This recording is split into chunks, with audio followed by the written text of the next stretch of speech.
Okay, hi guys, ಮತ್ತೊಂದು ವ್ಲಾಗ್ಗೆ ಸ್ವಾಗತ. So last time Kumara ಪರ್ವತ ಟ್ರೆಕ್ಕಿಂಗ್ ಮಾಡಿದ್ದೆ, ಅದು ವಿಡಿಯೋ ಕೂಡ ಅಪ್ಲೋಡ್ ಮಾಡಿದ್ದೀನಿ. ಇವಾಗ ಸೇಮ್ ಬ್ಯಾಚ್, ಸೇಮ್ ನನಗೆ ಯಾರು ಮಹಾರಾಷ್ಟ್ರದಲ್ಲಿ ಸಿಕ್ಕಿದ್ರು ಅನುಷ್ ಅವರು. ಸೊ ಅವ್ರ ಜೊತೆನೇ ಮತ್ತೊಂದು ಸಲ ಟ್ರಿಪ್ಪಿಗೆ ಬಂದಿದ್ದೀನಿ ಸಹ್ಯಾದ್ರಿ ಸಂಚಾರದಿಂದ. ಸೊ ಸೊ ಇವಾಗ ಫುಲ್ಲು ಚಳಿ ಇದೆ ಸಿಕ್ಕಾಪಟ್ಟೆ, ನೀವು ಪ್ರಾಪರಾಗಿ ರೆಡಿಯಾಗಿ ಬರಬೇಕು. ಸೊ ಅನುಷ್ ಅವರು ಏನು ಹೇಳಿದೆ ಸಹ್ಯಾದ್ರಿ ಸಂಚಾರ ಅಂತ, ಇವಾಗ ಮನಾಲಿಗೆ ನೆಕ್ಸ್ಟ್ ಟ್ರಿಪ್ ಆರ್ಗನೈಸ್ ಮಾಡೋಕ್ಕೆ ಪ್ಲ್ಯಾನ್ ಮಾಡ್ತಾ ಇದ್ದಾರೆ. ಸೊ ಅದನ್ನು ನೋಡ್ಕೊಂಡು ಹೋಗೋಣ ಹೆಂಗೆ ಬರ್ತಿದೆ ಅಂತ. ನೆಕ್ಸ್ಟ್ ಟ್ರಿಪ್ ಆರ್ಗನೈಸ್ ಮಾಡಿದ್ರೆ ಎಲ್ಲೆಲ್ಲಿ ಕರ್ಕೊಂಡು ಹೋಗೋದು, ಜಾಗ ಏನೇನಿದೆ, ಸೊ ಎಲ್ಲದನ್ನು ಸ್ವಲ್ಪ ಆರ್ಗನೈಸ್ ಮಾಡೋಣ ಅನ್ನೋದಕ್ಕೋಸ್ಕರ ಇಲ್ಲಿಗೆ ಬಂದಿದ್ದೀವಿ. ಸೊ ಇವತ್ತು ಫಸ್ಟ್ ಡೇ.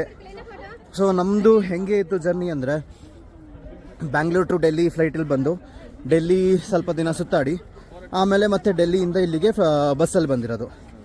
ಸೊ ಇಲ್ಲಿ ಬೆಳಿಗ್ಗೆ ಸ್ವಲ್ಪ ಹೊತ್ತು ಸ್ಟೇ ಮಾಡಿ ಇವಾಗ ಮತ್ತೆ ಫಸ್ಟ್ ಡೆಸ್ಟಿನೇಷನ್ ಬಂದುಬಿಟ್ಟು ಹಿಡಿಂಬ ಟೆಂಪಲ್.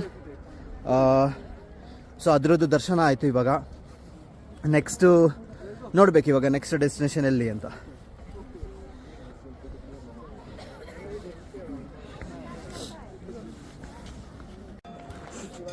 ಹಿಡಿಂಬೆ ಟೆಂಪಲ್.